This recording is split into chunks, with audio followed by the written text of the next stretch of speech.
E aí galera, fala meus queridos agentes da história, tudo certo? Bom, eu quero iniciar esse episódio mandando um grande abraço aqui para todos vocês que estão acompanhando, dando apoio a essa ideia aqui do podcast. Recebi já muitos elogios, mensagens positivas, até mesmo sugestões construtivas que eu vou procurar levar em consideração e para ir aqui melhorando, né, o nosso ambiente de aprendizado, que é esse o objetivo principal. Quero mandar um abraço em especial aos meus alunos, né, que me acompanham no dia a dia, no presencial. Muito bom ter esse retorno da parte de vocês. Continue sim, continue participando, que a ideia é justamente essa. Bom, hoje nós vamos falar um pouquinho aqui sobre um dos assuntos que chama muita atenção de vocês e que vocês ficam bastante curiosos quando chega ao 9º ano. É a Primeira Guerra Mundial. Esse evento ocorreu de 1914 a 1918. Então esse conflito mundial, ele envolveu não só aqueles que participavam ativamente no campo de batalha, mas também alvos civis. Então isso chamou muita atenção, uma coisa que nunca tinha acontecido antes, né? Afinal de contas foi a Primeira Guerra Mundial. Vamos procurar entender um pouquinho disso aí. É importante nós começarmos a falar aqui então sobre rivalidades imperialistas, visto que foram uma das principais razões que levaram então ao acontecimento da Primeira Guerra Mundial. O que é imperialismo? Seria uma prática em que as nações poderosas procuram ampliar e manter assim o controle ou influência sobre outras nações mais pobres. E neste caso aqui, a corrida imperialista por territórios e mercados durante todo o século XIX gerou violentas rivalidades entre as potências europeias, pois cada país, como por exemplo a Grã-Bretanha, a Alemanha, a França, buscavam assim conservar ou até ampliar seu império colonial. Com o objetivo então de unir forças e isolar seus rivais, as nações europeias fizeram vários acordos e alianças entre si, de tal modo que em 1907 a Europa estava dividida em dois blocos principais, blocos militares antagônicos. De um lado existiam as potências centrais, Alemanha, Itália, Império Austro-Húngaro e Império Turco-Otomano. E do outro lado, a Tríplice Entente, formado por Grã-Bretanha, França e Rússia. Então, embora houvesse essa união de forças, a Europa passou por um período conhecido como Paz Armada.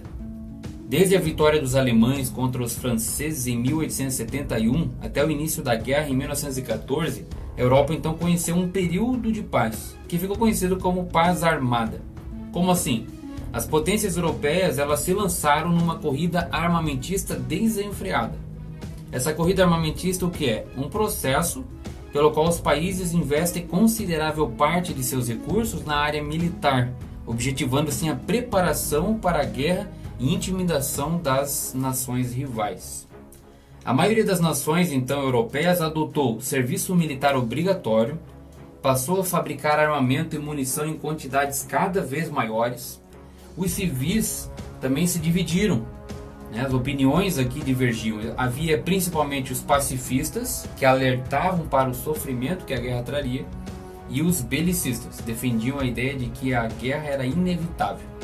Vamos entender bem aqui qual é o pensamento de cada grupo desses dois que eu acabei de citar. Então, os pacifistas, a pessoa que é pacifista é aquele que defende ou adota o pacifismo, uma doutrina que prega o desarmamento das nações, a paz entre os povos e a renúncia total à guerra ou a qualquer meio violento para a solução dos conflitos de interesses entre as nações. Já os belicistas são aqueles que defendem ou adotam o belicismo, isto é, que defendem uma política voltada para a guerra, para o armamentismo. Compreendeu bem? Então, pacifistas e belicistas estavam aqui neste período, tentando ambos defenderem seus lados, e a tensão foi aumentando cada vez mais. Como as principais potências elas estavam unidas então por esses compromissos, esses pactos de ajuda mútua, tratados e alianças, e em caso de algum conflito, um simples incidente poderia detonar assim uma guerra de graves proporções, e foi exatamente isso que aconteceu. Tenta imaginar um balão, você inflando o balão ali, soprando. Cada sopro é um motivo que levaria à guerra, ao ponto que esse balão está bem cheio. Uma simples ponta de alfinete, de agulha ou até de um palito de dente pode vir a estourar esse balão facilmente.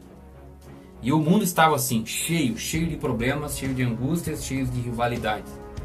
E comparado então a essa ponta dessa agulha aí que estouraria esse balão, ou seja, daria o estopim, o início à Primeira Guerra Mundial, foi um incidente que aconteceu em 28 de junho de 1914.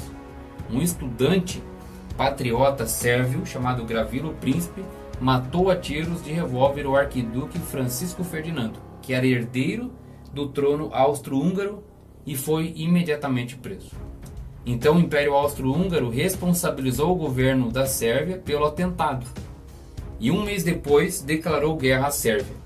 A partir daí houve assim uma reação em cadeia, todas aquelas alianças começaram a se movimentar.